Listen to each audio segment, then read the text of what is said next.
Well, I guess the only question that's appropriate this week, Brian, given the theme and some of the characters in this week's episodes of Spider-Man is, what do you want on your tombstone, Brian?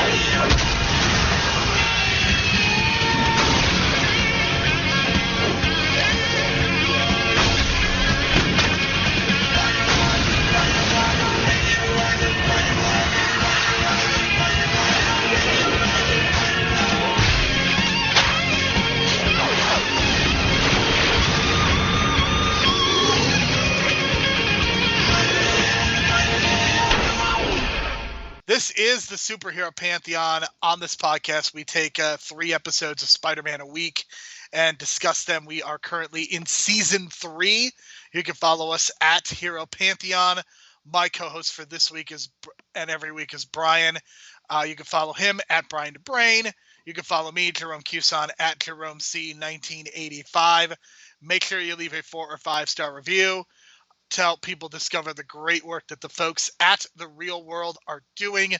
Brian, we are in the second half of Season 3 of the mid-90s Spider-Man.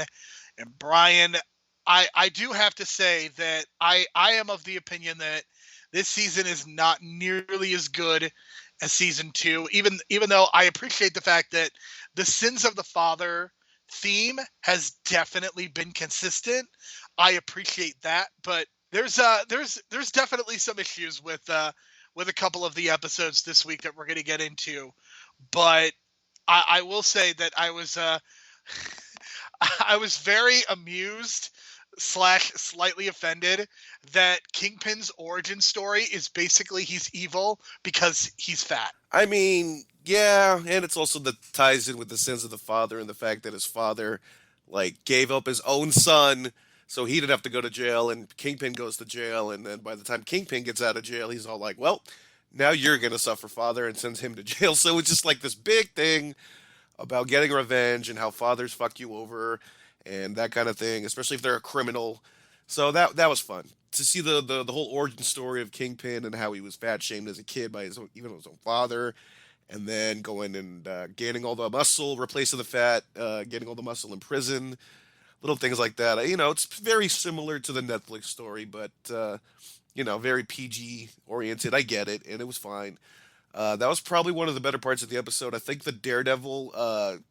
I think it's starting to show itself. The casting of Daredevil is not the best casting choice for the voice of Daredevil because I feel like he kind of has this low monotone to it, and that's not what Daredevil needs, man. He needs that gritty New York kind of feel to it. This guy, he's kind of a nobody. He's not really like I shouldn't say nobody, but Edward Albert. He's kind of like, he was like a TV actor back in the day, and the way he presents this voice and this version of Matt Murdock is kind of like very, very like putting me to sleep kind of thing. So that was really disappointing. It really didn't affect me in the first half, in the first episode, but this second part, he's not the dynamic Daredevil that I'm used to, and it's kind of unfortunate, but I guess it's the way they, thought about portraying him, and kind of thank God that they never went with the Daredevil show, because if they were going to go with that guy, I think the show would have been not so great, because I've checked out some of the other shows too that are in this universe, like I checked out the Fantastic Four and Incredible Hulk pilots.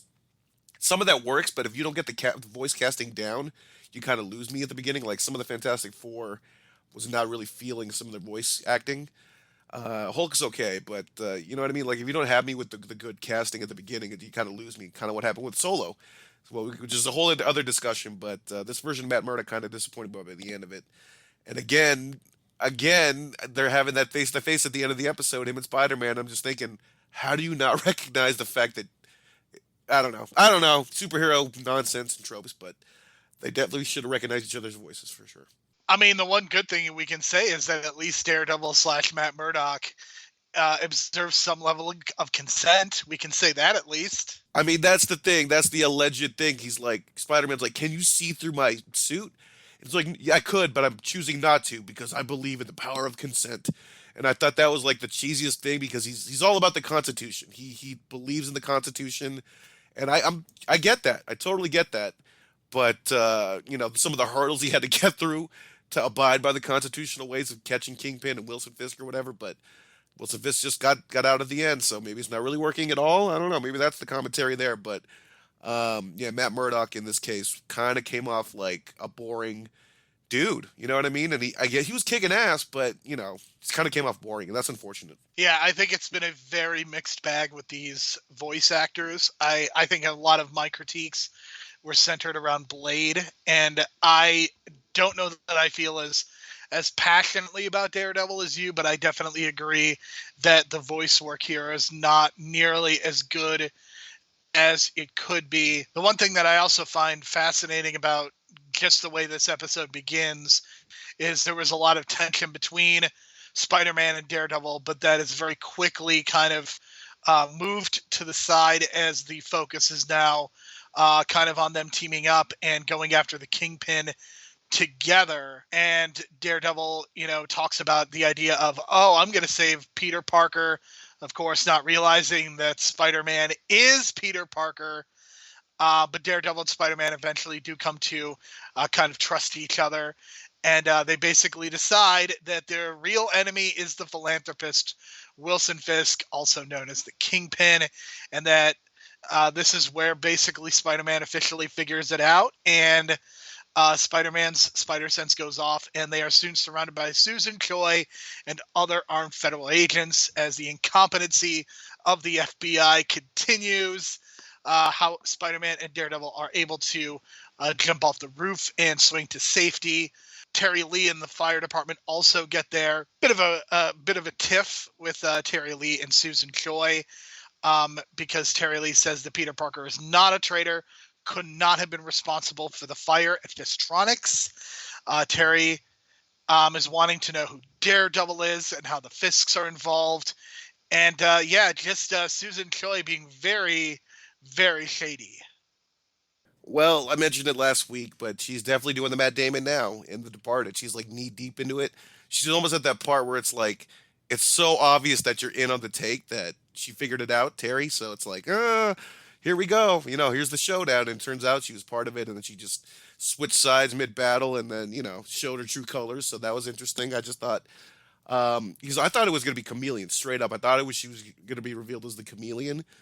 And then the real Choi was like, tied up somewhere, kidnapped or whatever. But it was a real inside job, and they kind of offshoot mentioned too. I think it was Fisk's son whose idea was to have a plant in the FBI, which I guess is like if you're running a criminal organization, that's a smart move anyway. But we've learned that from The Departed.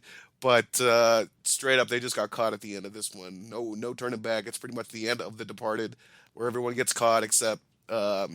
Jack Nicholson, Wilson Fisk in this case, gets away with it, but only to set up his own son to take the hit, which I thought was just kind of like, wow, I forgot about that part, man.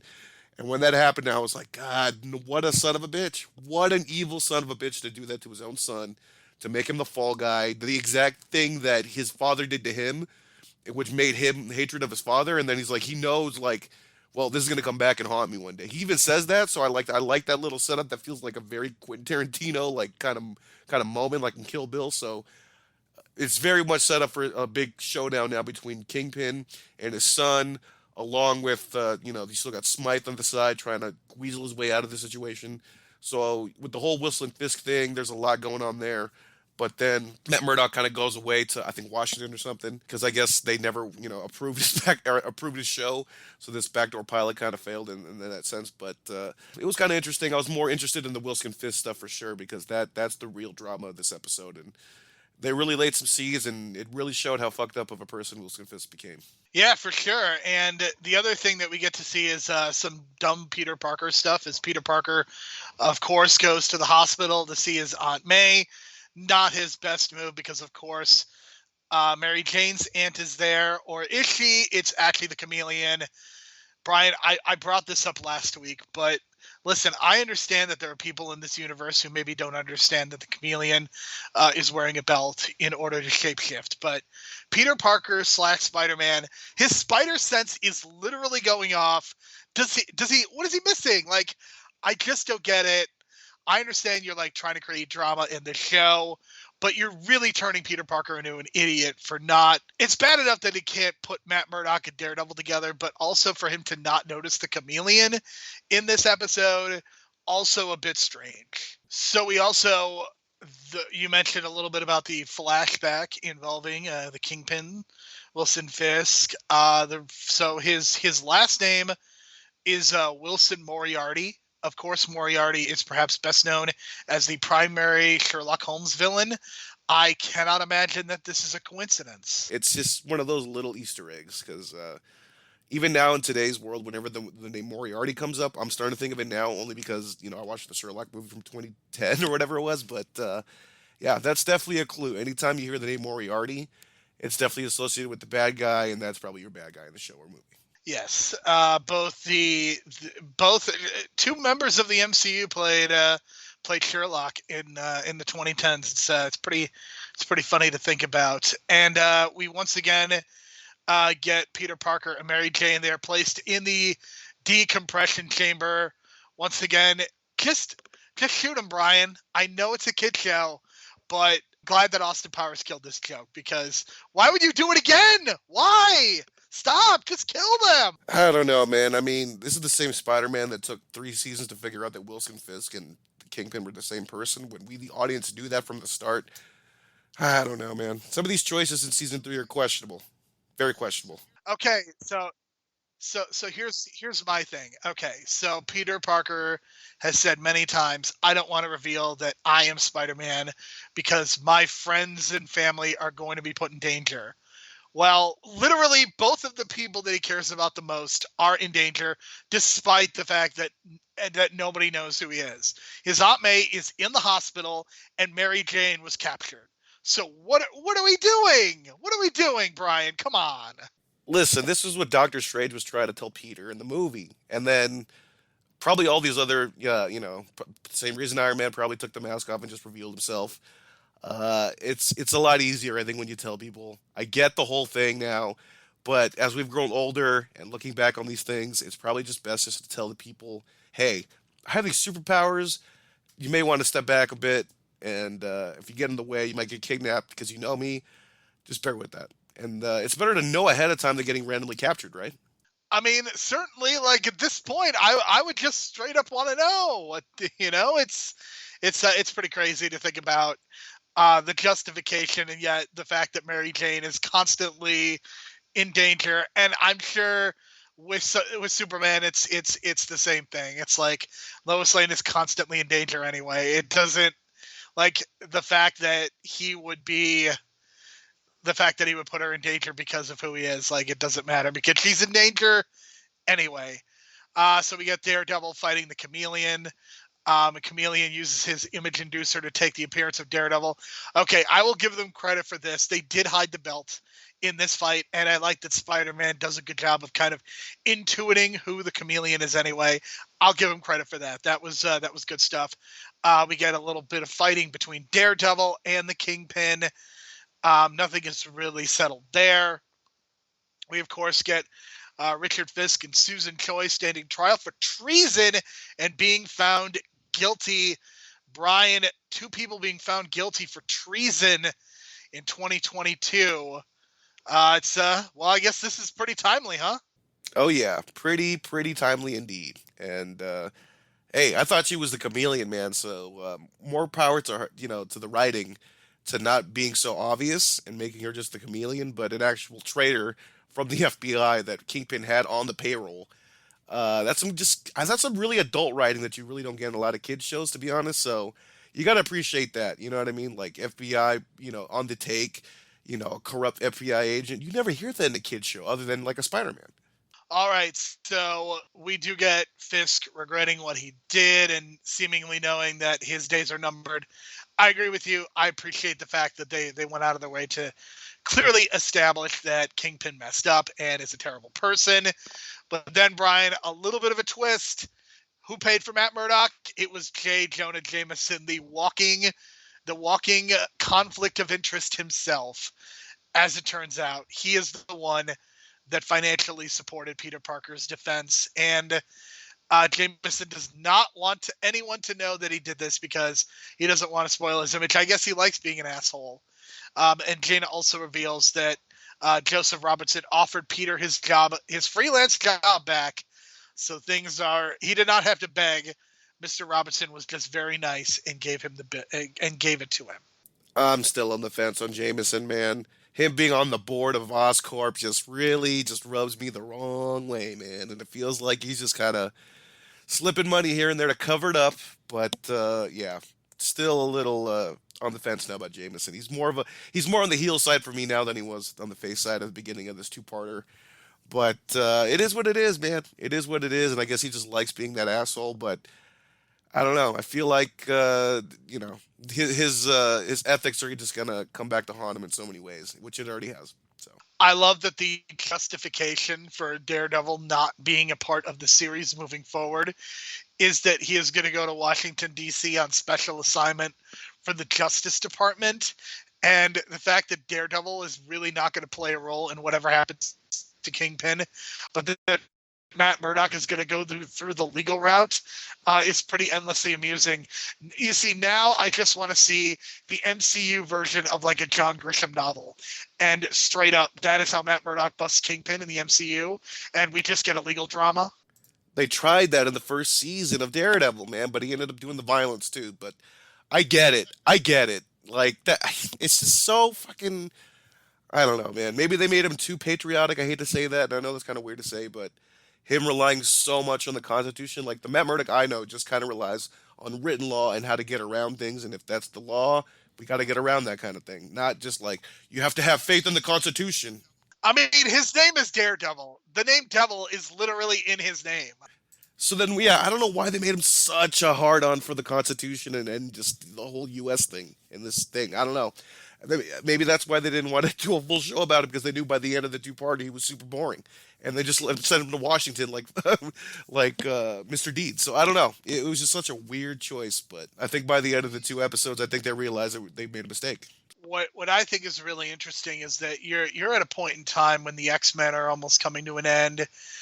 You've had the Fantastic Four. I know you've had the Hulk, Iron Man. Like a bunch of Marvel characters have gotten their own animated TV shows. And the thing about a lot of those shows is that they just were not very good. X-Men and Spider-Man are clearly a step above the rest of them. And I think it's just a really fascinating choice that characters like Daredevil don't really get the opportunity to have their own shows until, basically 2003, we get a Daredevil television show, or we get the movie with Ben Affleck, and then we don't get Daredevil until the Netflix show. And presumably we are going to get a season 4 of Daredevil on Disney Plus. But I just think Daredevil's a very hard character to do as kind of PG-13. I guess Disney's going to attempt to do that. We will see how successful they are.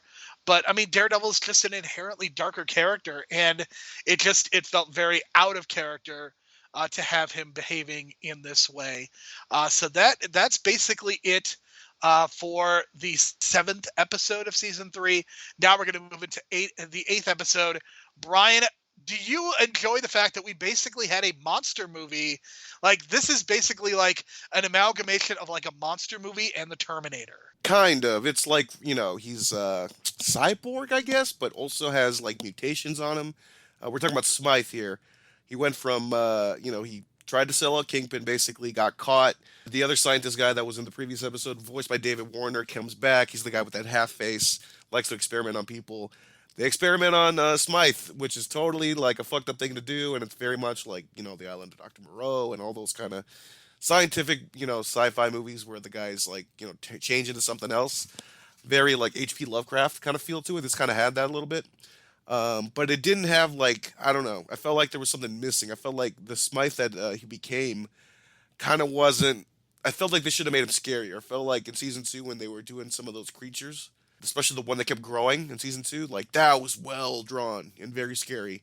even today. You know what I mean? But now I think they should have done more with Smythe because you're talking about that monster that he becomes, but they really didn't do much. They just kind of like tinted his skin color a little bit, gave him these like weird wings on his shoulders, and made him cyber. And just very much like Terminator, like you said. Well, the idea is that they are referring to him as the ultimate slayer. And this is kind of a payoff of something that I don't know that you and I have totally been into. Appreciate the fact that we are returning to the horror roots of the show and that we get a lot of horror imagery. Even in this one, you get a little bit of Two-Face going on with Landon making his big return.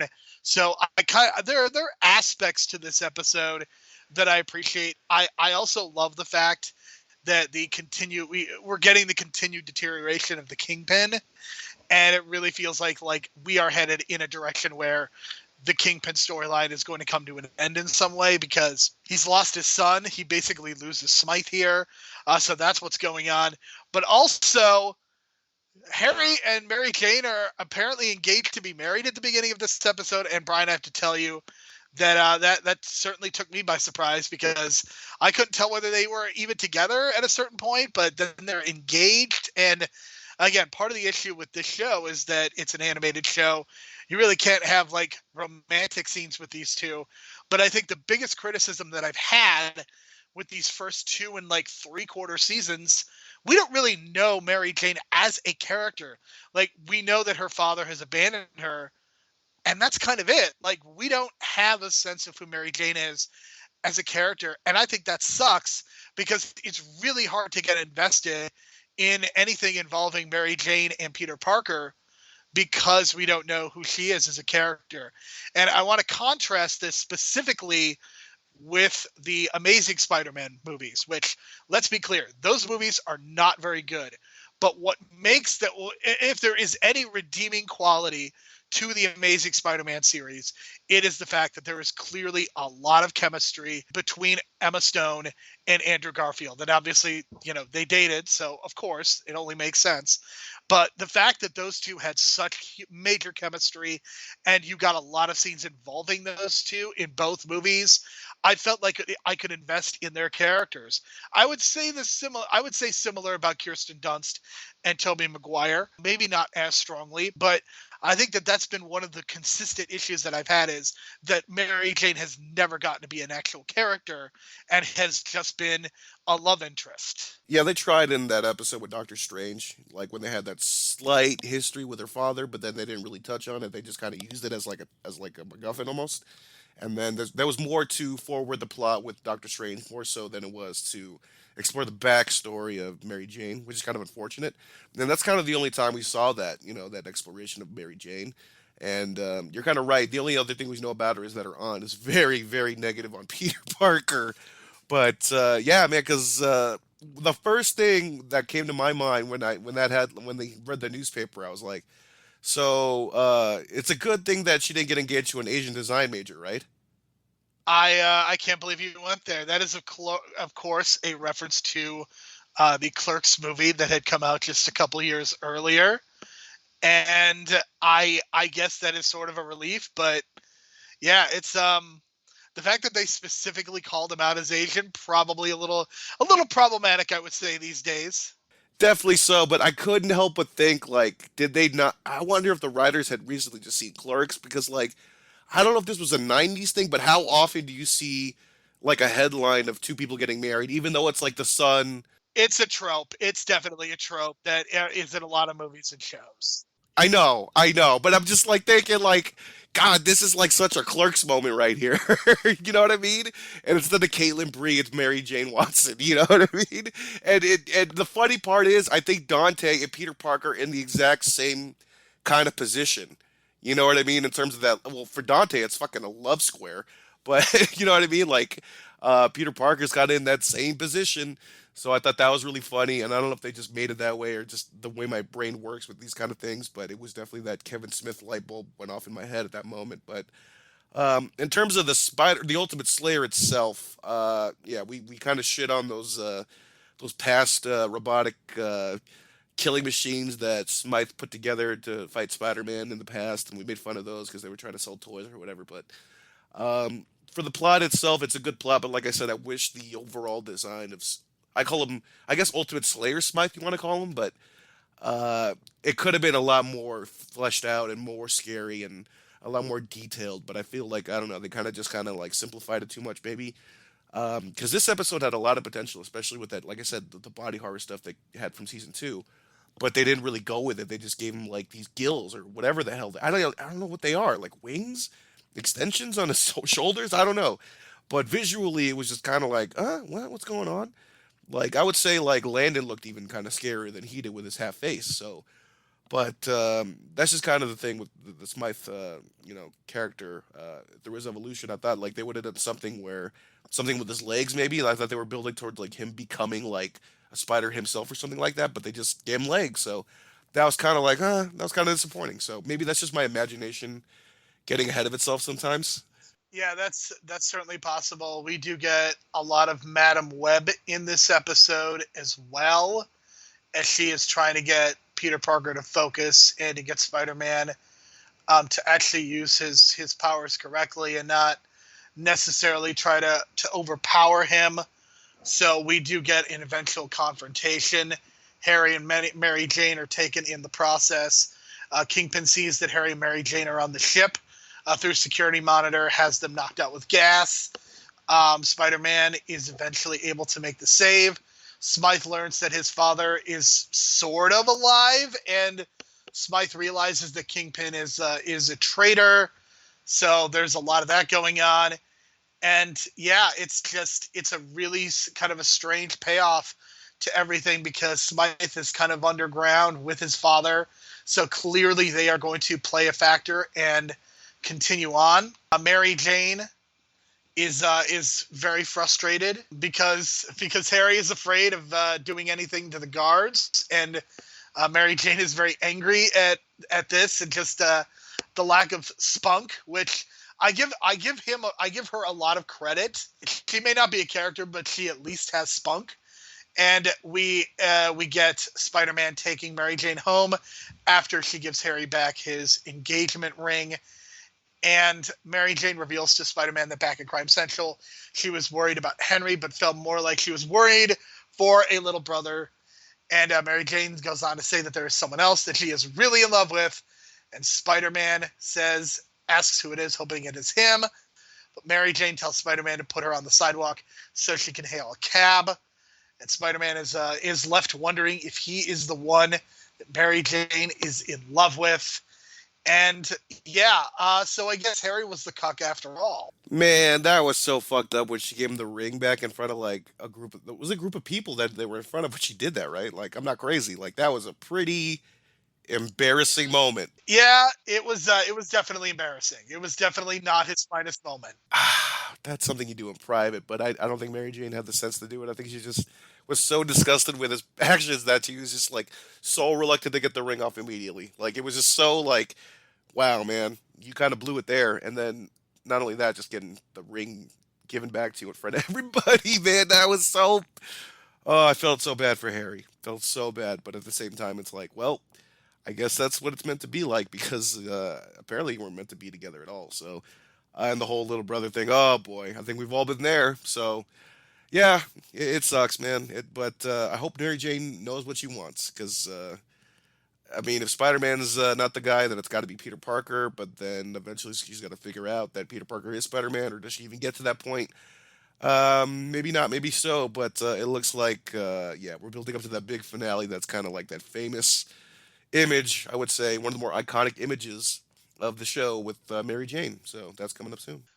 So we have to talk about episode 9, even though I don't really want to because it's Tombstone. I didn't like Tombstone when we talked about him earlier on in this run, and somehow I think this is easily the second worst episode of the series, and it's bad because it is very similar to episode 5 of season 3. And again, I want to emphasize that a cartoon talking about issues of race and actually having something to say, like, you can do that. Like, the way that a show like Steven Universe talks about gender, and even Adventure Time, I think the way that those two shows handle that is both appropriate, and it's also I think hugely positive for kids to see that kind of thing, and to see the acceptance, and to see the way that it's talked about. I just, for me, we once again have a young black male who is a criminal, who has to learn to not be a criminal. I guess it's a little less problematic because it's not only Spider-Man that's doing it. It's Joseph Robertson as well, helping his son. But there's a lot of really icky stuff in this episode. The fact that Tombstone was a black man, and when he makes the transition to being Tombstone, he becomes very white. The fact that Tombstone, of course, is also a criminal and is dragging another young black male into being a criminal and setting him up to be the patsy. This episode was just very, very icky, Brian. Yeah, that's what I was kind of alluding to when I messaged you about this, because not only that, like they really made Tombstone an asshole, like an irredeemable kind of asshole, which is strange because you see it all the Spider-Man villains, no matter what, they give them some kind of like tragic quality that makes you feel sorry for them for that brief moment in time. But you never feel that for Tombstone, man. Like he's just a fucking asshole from the start. And it sucks because like they don't really touch on why. They probably could have done a little 30-second thing where with his parents and the way he was grew up, or I don't know, but it just made it seem like he was just an evil son of a bitch from the start with no redeeming qualities. And it's like, how are you best friends with this guy? So we see, yeah, Joseph as a kid, and then it kind of shows you how Joseph became like, straight and narrow path because he saw what happened to his friend Tombstone, and he kind of got he went to juvie and then ends up getting a criminal record, and then it just kind of spirals. You know what I mean? So, and we didn't know about this connection between the two until now, even though we've seen Tombstone like multiple times already. And this is the first time probably we've seen Joseph like really have a extended role, which is really nice to see because his role is not really touched upon even in the Spider-Man movies. Well, the interesting part too is that his son is voiced by Alfonso Ribeiro, aka Carlton Banks, which is really cool, man. Because like this is '96, and he's like right at the height of the popularity of Fresh Prince, and he's got that youthful voice, so it just really works well, I thought. And I thought he did a good job for the voice work. So he also did the young Joseph as well, so he had like kind of a dual role, but it was really well done, and I was really surprised. And that's kind of one of those surprise cameo voiceovers in the show, but it actually really paid off. I think he did a good job. But the plot, like itself, is not that great. But I thought, like in terms of the voice, he did a good job for that. But there's just some weird stuff in here too. It's like, why did he want to join a gang? Like there was no explanation for that. I guess it's the idea that the son or your daughter can't communicate with you when they're going through like puberty, and it's those teenage years where they're just so like, you don't understand me, mom, or you don't understand me, dad, so I'm gonna go join a gang.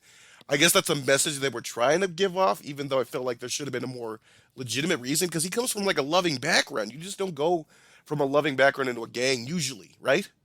I would say no. I mean, do you realize, you remember what the name of the gang is, right? I don't even remember. I don't even think you. The Bandana Gang, Brian. How dare you forget the Bandana Gang? Okay, because it was something lame. I just couldn't remember how lame it was. It's pretty lame. This episode is very, very frustrating.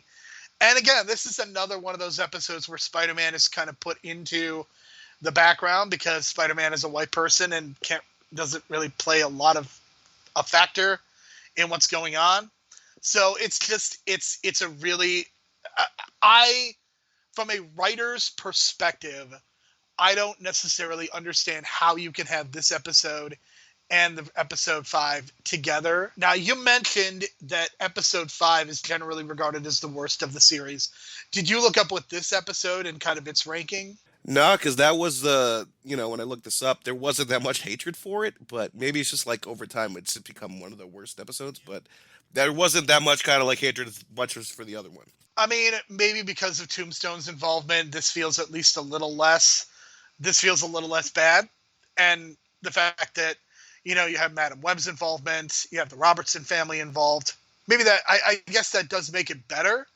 But still, yeah, it's just, I'm kind of at a point where I really want to see the Madam Web stuff go somewhere. And I know that it is going somewhere, obviously, but I'm definitely ready to for that to pay off in some form or fashion. So the Robertsons do get happily reunited, and yeah, Madam Web is watching Spider-Man at the end and simply smiles, knowing that Spider-Man has learned a valuable lesson. I don't know that Spider-Man has learned a totally valuable lesson because I'm sure there's racial some racial things that he probably should learn first before anything else. But that is neither here nor there, Brian. But that is it for episode 9 of season 3. We have got a couple more episodes to discuss. So next week we will be discussing episodes 10, 11, and 12. That includes the return of Venom as well as the debut of Carnage. And then the following week we'll be reviewing the final 2 episodes of this 3rd season, Sins of the Father. Brian, any final thoughts on this week's set of episodes? Well, the one note I am finding about the Tombstone episode, and I just realized it now, and it's correct, but this is the first time we actually see a gun, like a real gun, in the show. Everything else has been like laser guns or like those fake, kind of looking guns. But yeah, I guess they were trying to do the whole like PSA kind of thing in the middle, like they had the almost like that PSA feel with that other episode, with the episode 5. I think that's maybe what they were trying to go for, like a PSA type feel, and it just didn't land well at all because the whole idea of like, because the kid wanted to get the gun and then he needed the gun to prove that he was part of the gang or whatever, and then the fact that the kid had a quick access to the key to the to the gun. Yeah, they were doing a lot of those like '90s PSA thing going on, and that was definitely that feel to it. I definitely agree with you on that. Yeah, just it's kind of a mixed bag, and I'm hoping that we have a strong end to the season and that things come together really nicely.